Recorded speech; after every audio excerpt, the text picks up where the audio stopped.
Isang nakakagulat na pangyayari ang yumanig sa mundo ng politika matapos maglabas ng opisyal na pahayag si Senadora Imee Marcos na humihiling ng masusing investigasyon laban kina dating Senate President Vicente Tito Sotto at Pangulong Ferdinand Bongbong Marcos Jr.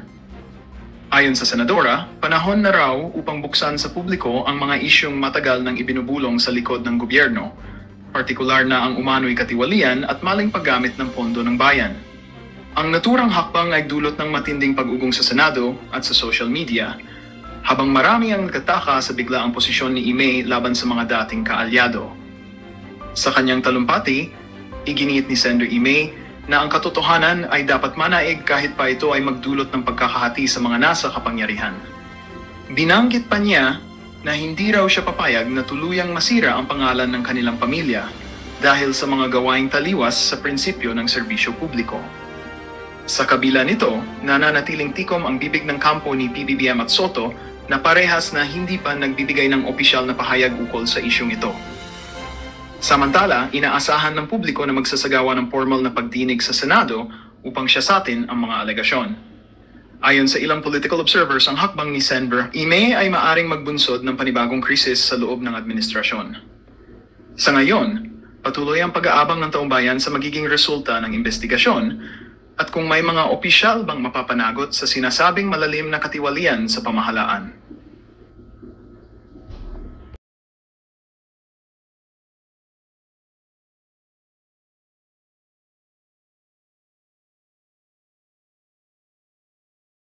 Ating napakalupit na senador na si Senator Marcoleta na kung saan mga kareaksyon ay gigisain nga po niya dito si Vince Dizon. Hindi po natin alam kung ano pong kakayaan ni Vince Dizon na magpaliwanag patungkol sa nangyayaring katarantaduhan dyan sa ating DPWH at sa pangunguna nga po ng ating napakagaling at napakabangag si Bongbong Marcos Jr.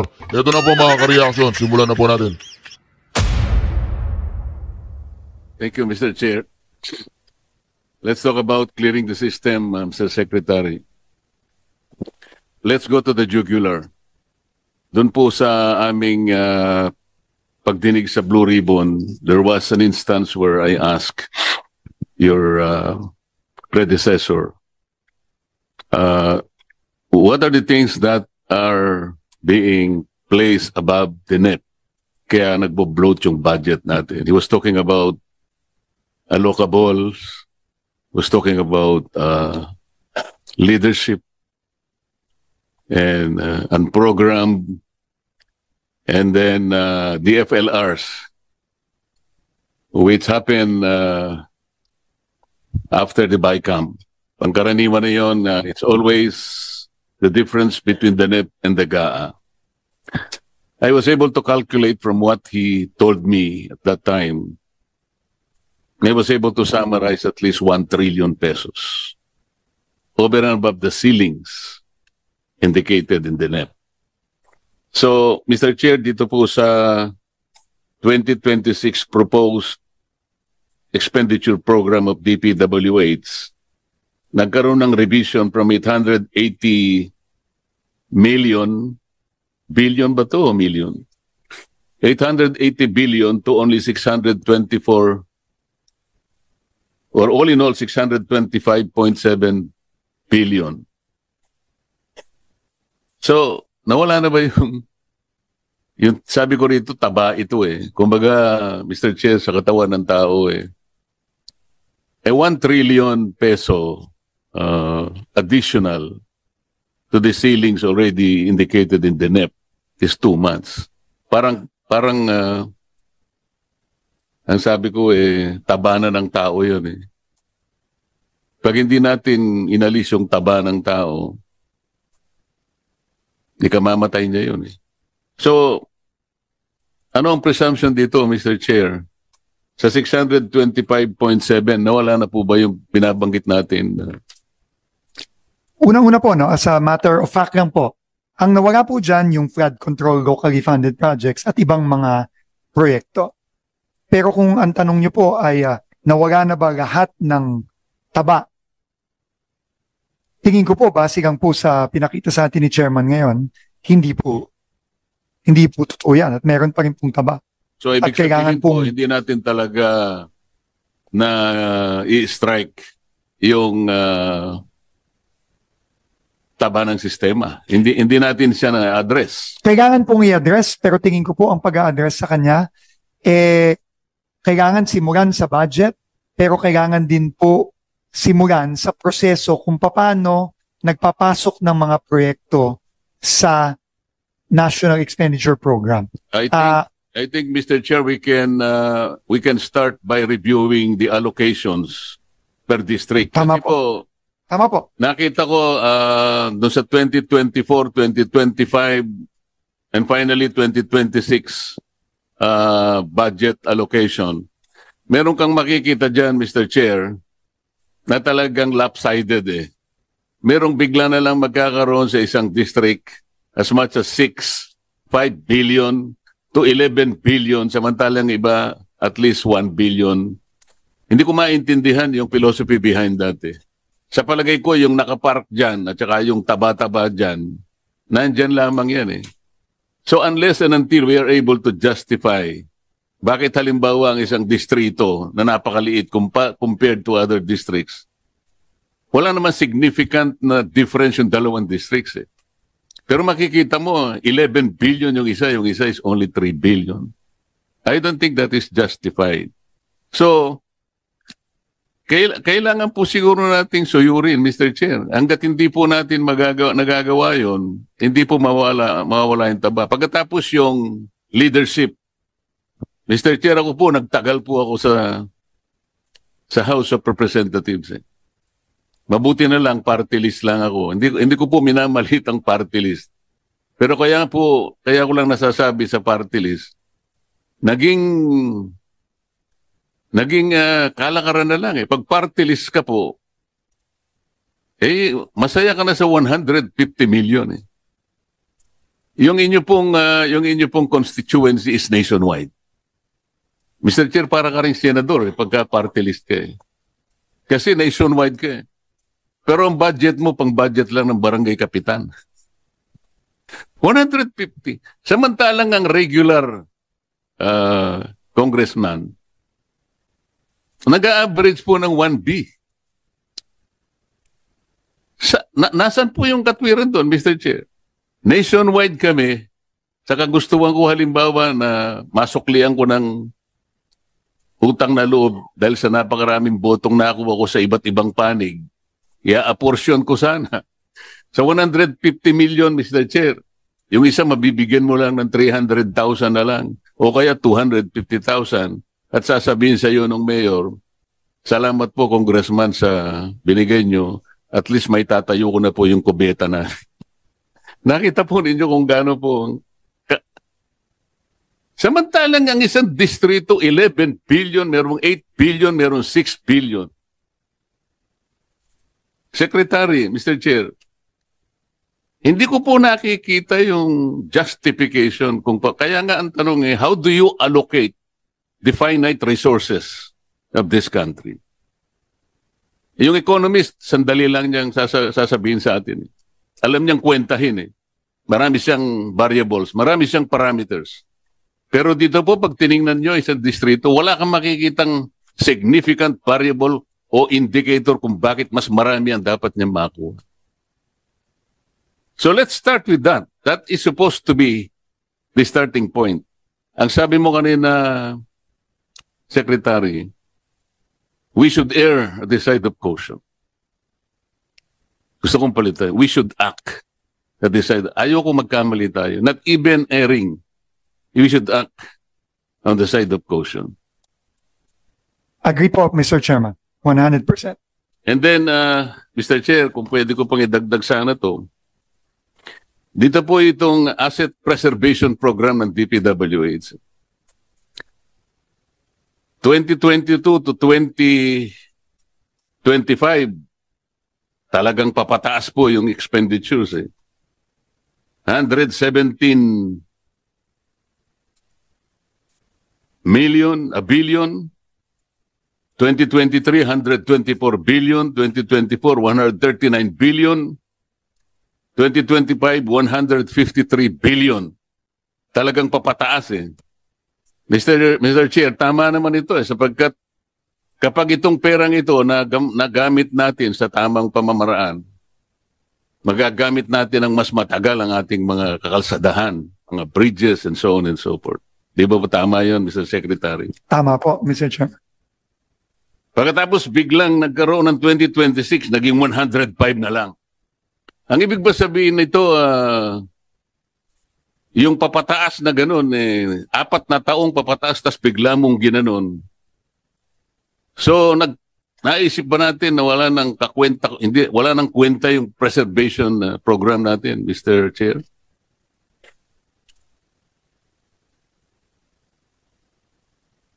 Mr. Chairman, no, in fairness po, no, yung original po ay 105 billion. Pero itinaas po ito to 115. 123. 115 po. 115 lang po. Hindi po 123. Hindi, sa record ko po kasi 123. Ang final po ata na HGAB ay 115, Mr. Chairman. Pero tumaas pa rin po ng 10 billion. So, mababa pa rin kesa doon sa Mababa pa rin po. trajectory na nangyari Tama po. in the last 4 years. Tama po. So, ang assumption po ba rito ay hindi na natin talaga iniisip na i-preserve yung ating mga assets? Hindi naman po ganon ang sinasabi sa akin ng mga kasamahan ko. Ang ito lang po talaga, ang unang-una, ito po ang inapprove lang ng Department of Budget and Management nung sinabmit ng DPWH sa kanya ang asset preservation. In fact, ang inapprove lang po 105 at ito po ay nataasan ng konti ng HGAB to 115. Pero tama po kayo, kailangan po talaga humabol. No, kasi like ngayon po, no, ang dami po nating mga tulay na nagkakaproblema. Kasama na po halimbawa ang San Juanico, yung bumagsak na tulay sa Cagayan. No, so ito po lahat ay dapat kasama sa asset preservation program natin na unfortunately nababawasan po no itong mga nakaraang mga taon. Pero unfortunately din po, ito lang po ang inapprove. Pero we will welcome po kung itataas pa po lalo ito ng House ay ng Senate Finance Committee, Mr. Chairman. Mr. Chair, akala ko yung isa po sa isasagot ninyo ay dahil sa karanasan din natin na ito pong laki ng perang ginamit natin. Halimbawa 2022, 117 billion. Pagkatapos sumunod na taon, 124 billion, 139 billion, hanggang umabot ng 153 billion. Pero hindi po natin nakita talaga na naging matagumpay po yung preservation ng ating mga assets, lalo na yung kalsada natin. Kasi marami po kaming nakita, lalo na po yung mga projects natin kung tawagin ay road slips, ano? Meron tayong mga landslide projects na yan, at saka yung slopes protection. Ang dami po, dapat makikita ninyo dyan dahil sa bago pa lang kayo, pero alam ko po na napakarami pong alingas-ngas sa departamento na yan. Dahil sa halimbawa po yung RACNet halimbawa. Alam naman po natin meron kayong memorandum sa DPWH na kailangan either ASTO ang specifications ng RACNet o kaya ASTM. Nagpalabas po kayo Alam ko po, alam ko pa yung number ng inyo pong memorandum. Mr. Chairman, luma po ata na ano yan, no? Pero actually, para dito sa 2026, pinatanggal po natin lahat yan. No? Mabuti pinatanggal nyo kasi hindi naman sinusunod Tama po.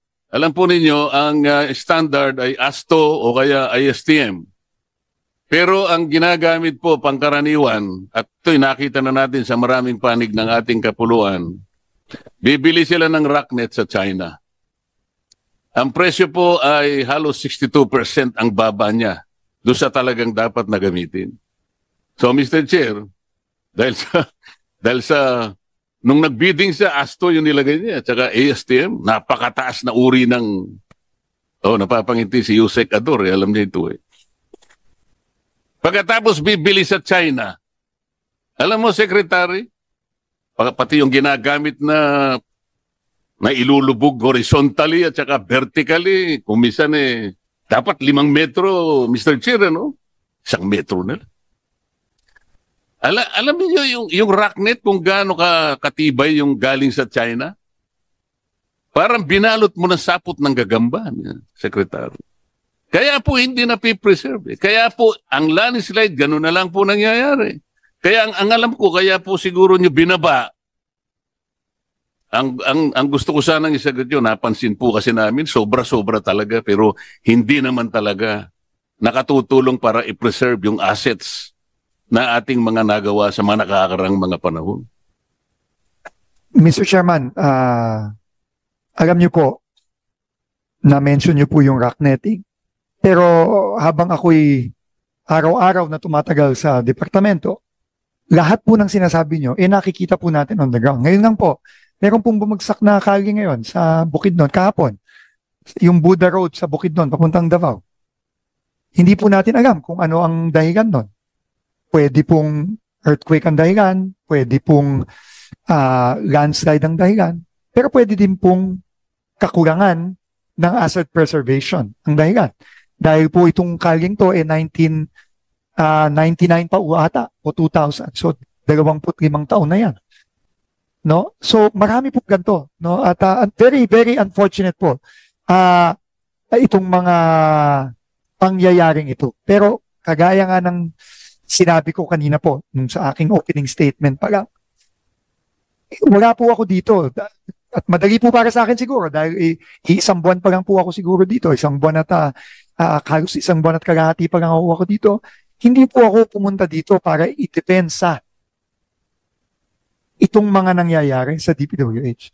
Pero nandito po ako, ginagay po ako ng Pangulo dito at yun ang kabilin-bilinan niya para po baguhin. Kaya po lahat po ng suggestion na ni Chairman na nakikita natin na obvious na may problema, talaga po dapat baguhin na natin ngayon. Kasi po, matagal na po ito. Matagal na po ito nangyayari, hindi lang po ito ngayong taong ito. Mr. Chairman, hindi lang po the last 3 years ito. Sabi nga po ni Senator Gigarda kanina, dekada na po ito. So, ako po, sabi ko nga ako, nandito lang ako ng 2 taong kalahati. At hindi ko sasayangin yung oras na ginagay po sa akin dito ng Pangulo para makipaglokohan at hindi baguhin ito.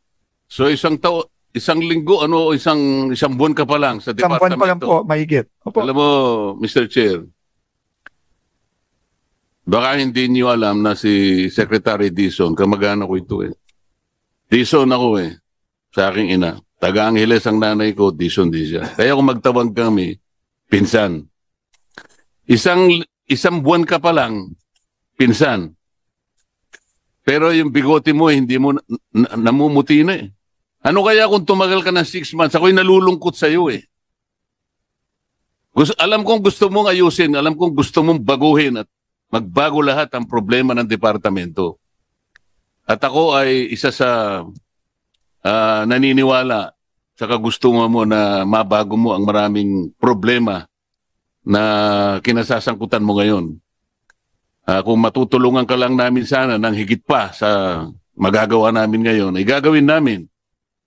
Alam ko naman ang ating chairman ay isa sa mga maasahan natin kung pag-uusapan ay yung paglilinis ng departamento.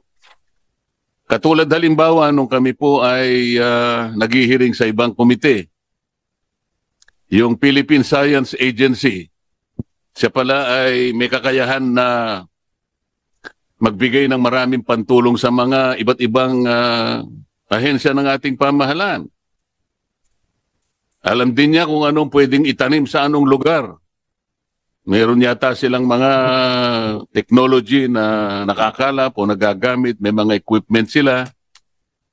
Ang sabi ko sa kanila, Mr. Chair, Secretary, bakit hindi mo tulungan ng DPWH? Hirap na hirap sila. Isip-isipin mo ako, yung sumbong sa Pangulo na ginagamit nila ngayon ay nanggaling sa MYPS application. Dapat sana ang ginamit yung PCMA application. Kaya makikita po ninyo kako, pag kinumpara nyo yung dalawa, magkakaroon po kayo ng discrepancy ng coordinates. So, tumatango-tango si Yusek Conti. Tama o hindi? Ako po kasi, nireview ko yung mga submissions. Dahil binigyan po ako ng USB ng Pangulo nung simulan ko po yung Blue Ribbon nung ako pa po ang chairman. Kaya hindi ko po extensively nagamit sapagkat yung lamang siniyasat namin, nakakuha na ako ng mga ilang projects. Nag-random lang ako.